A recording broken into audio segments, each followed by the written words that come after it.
నమ శివాయ. కార్తీక పురాణం 19వ అధ్యాయం 19వ రోజు.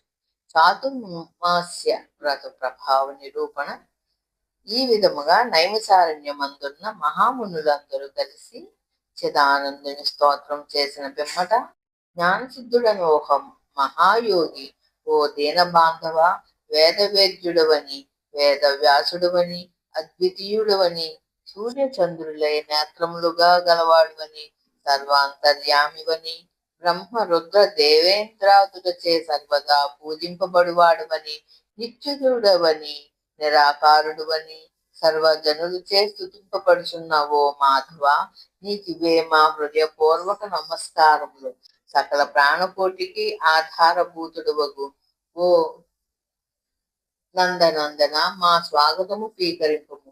నీ దర్శన భాగ్యము వలన మా ఆశ్రమము, మా నివాస స్థలములు అన్ని పవిత్రములైనవి. ఓ దయామయ, మేమీ సంసార బంధము నుండి బయటపడలేకుంటుంది. మమ్మొద్ధరింపు. మానవుడు ఎన్ని పురాణములు చదివినా, ఎన్ని శాస్త్రములు విన్నా నీ దివ్య దర్శనము పడయజాలదు.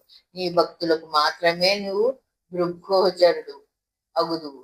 ఓ గజేంద్ర రక్షక, ఉపేంద్ర, శ్రీధర, ఋషికేశ, నన్ను కాపాడి మహిమర్చి స్తోత్రం చేయగా శ్రీహరి చిరునవ్వు నవ్వి, జ్ఞానసిద్ధ, నీ స్తోత్ర వచనమునకు నేనంతయు సంతసించి నీకు ఇష్టం వచ్చిన వరమును కోరుకొను అని పలికిన. అంత జ్ఞానసిద్ధుడు ప్రద్యుమ్న, నేను ఈ సంసార సాగరము నుండి విముక్తుడను కాలేక శ్లేషమున్న పడిన ఎగవలే కొట్టుకుంటున్నాను. కనుక నీ పాద పద్మములపై నా ధ్యానముండునట్లు అనుగ్రహింపు. మరేదియూ నాకు అక్కర్లేదు అని వేడుకొనను. అంత శ్రీమన్నారాయణుడు, ఓ జ్ఞానసిద్ధుడా, నీ కోరిక ప్రకారం అటులనే వర్ణించి తిని, అదియునుగాక మరొక వరము కూడా కోరుకొను ఇచ్చేదను. ఈ లోకమందు అనేక మంది దురాచారులై, బుద్ధిహీనులై అనేక పాపకార్యములు చేయుచున్నారు.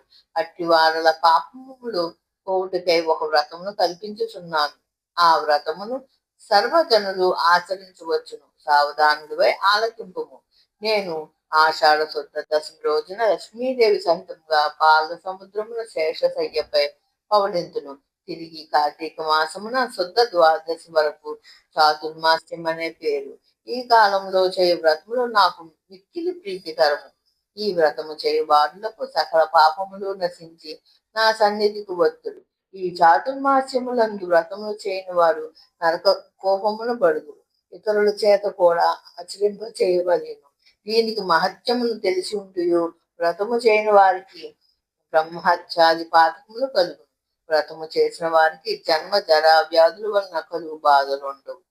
దీనికి నియమితములకు ఆషాఢ శుద్ధ దశమి మొదలు శాఖములను, శ్రావణ శుద్ధ దశమి మొదలు పెరుగును, భాద్రపద శుద్ధ దశమి మొదలు పాలును, ఆశ్వీజ శుద్ధ దశమి మొదలు పప్పు దినుసులను విసర్జించవలను. నా యందు భక్తి గల వారిని పరీక్షించుటకే నేను ఇట్లు నిద్రా వ్యాజమును సేవించును. ఇప్పుడు నేను ప్రసంగించిన స్తోత్రము త్రిసంజయందు భక్తి శ్రద్ధలతో పఠించిన వారు నా సన్నిధికి నిశ్చయముగా వత్తురు అని నారాయణుడు మునులకు బోధించి శ్రీ మహాలక్ష్మితో కూడి పాల సముద్రమున కేకి శేషపాన్పు మీద పవళించు. వశిష్ఠుడు జనక మహారాజుతో, రాజా, ఈ విధముగా విష్ణుమూర్తి జ్ఞానసిద్ధి మొదలగు మునులను చాతుర్మాస్య వ్రత మహత్యమును ఉపదేశించను. ఈ వృత్తాంతమును అంగిరసుడు ధనలోమునకు తెలియజేసు. నేను నీకు వివరించినాను గాన ఈ వ్రతము ఆచరించుటకు స్త్రీ పురుష భేదములు లేదు. అన్ని జాతుల వారును చేయవచ్చును. శ్రీమన్నారాయణు ఉపదేశ ప్రకారం ముని పొంగువులందరూ ఈ చాతుర్మాస వ్రతం ఆచరించి ధన్యులై వైకుంఠమునకెళ్ళి వెళ్ళెను. ఇట్లు స్కాంద పురాణాంతర్గత వశిష్ఠ ప్రోక్త కార్తీక మహత్యమందరి ఏకోనం వింశాధ్యాయం 19వ రోజు పారాయణం సమాప్తం. గాయత్రి డివోషనల్ ని లైక్ చేయండి, షేర్ చేయండి అండ్ సబ్స్క్రైబ్ చేయండి. Thank you.